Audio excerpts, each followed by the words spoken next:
This week's Parsha is Balak. Balak is not as famous as his counterpart Bilam and the talking donkey. This is the famous story of the talking donkey. So who's Balak? Balak is Melech Moab, the king of Moab, and he sees the Israelite people as they're passing through and on their way into the land of Israel. If you look at the map, here's Israel, here's Jordan. Moab is the people that used to live in that area. So what does he do? He doesn't want to confront them directly. He doesn't think he can defeat them. But he has another idea. He's going to hire somebody to curse the people of Israel. So he gets a professional curser. Well, what's a professional curser? He goes and he finds a prophet. It's a pagan prophet. His name is Bilam. And he hires him. He pays him, says, I want you to curse the people of Israel. Because after you curse them, he believed in the power of the curse. He was, after all, a prophet. Then the people of Israel will be cursed, and I will defeat them. Bilam tells Balak, well, I'm willing to try, but understand, that which God has blessed, because he recognized God as the God of Israel, I cannot curse. So, obviously, he's unable to curse the people of Israel. He understands it. He tries. He opens his mouth, but every time blessings come forward. And that's the story of Bilam, the prophet who understood that a people who are blessed cannot be cursed. Now, in the middle of this whole story, another very strange story, and that is that the people of Israel, some of them begin to worship idols and stray from the path. Now, what brought them to worship these foreign gods? Well, it wasn't the gods that attracted them. It wasn't the Moabite or Midianite religion that attracted them. You know what attracted them?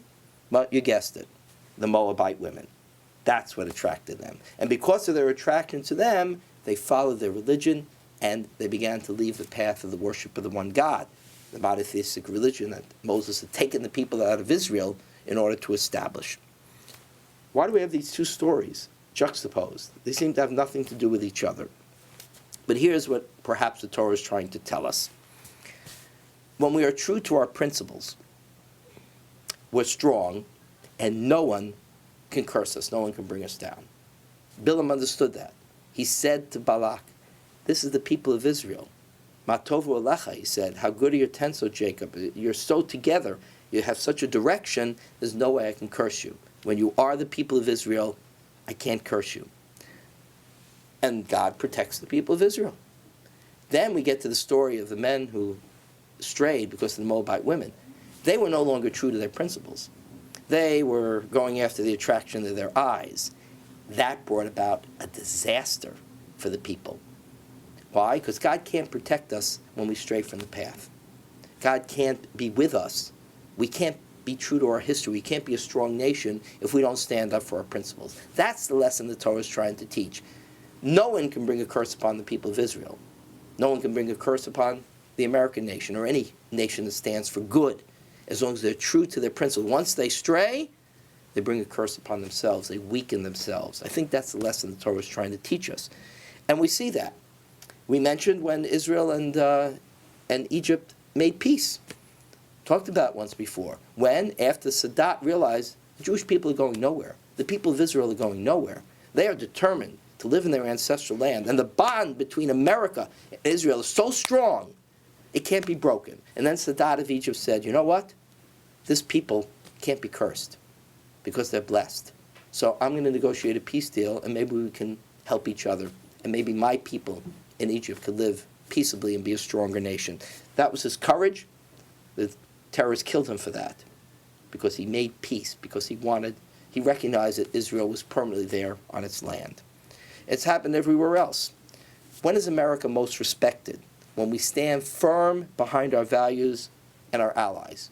When we stood up, when Kennedy stood up to Khrushchev in the Cuban Missile Crisis, they backed down. When Reagan said, Mr. Gorbachev, tear that wall down. And people criticized him. Who are you to tell them? Because he was standing up for true American principles. And what happened? It's called the former Soviet Union. They gave up. They realized that this confrontation with the West, this confrontation with the democracy of America and the strength of our people was not only not going to work, it was bringing them down, it was weakening them. So they said, let's join them. Let's develop an economy, a little bit more of an open society like them. Maybe we'll live better lives. And that's been true for every nation. Every nation that's true to its democratic principles, true to its founding principles, no one can curse them.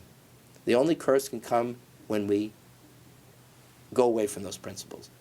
when we are weakened in our resolve to be who we're supposed to be and who we are. It's a lesson for every nation. It's a lesson for every person. When you're true to your values, and those values bring you closer to God, put you in the right direction in history, which is to free people, to give them dignity, and to give them opportunity. When you're true to that value and that principle, you will succeed. No one can bring a curse. The only curse comes when we stray from those values and we lose our strength and we lose our way, and then we're open to attack from the outside. So let's hope that we will strengthen our core values as families, as communities, as a people, as a nation, and that will bring strength to others, strength to ourselves, and more peace in this world. That's the story that we hear in this week's Torah reading. Read it, enjoy it, think about the lesson, and have a Shabbat Shalom.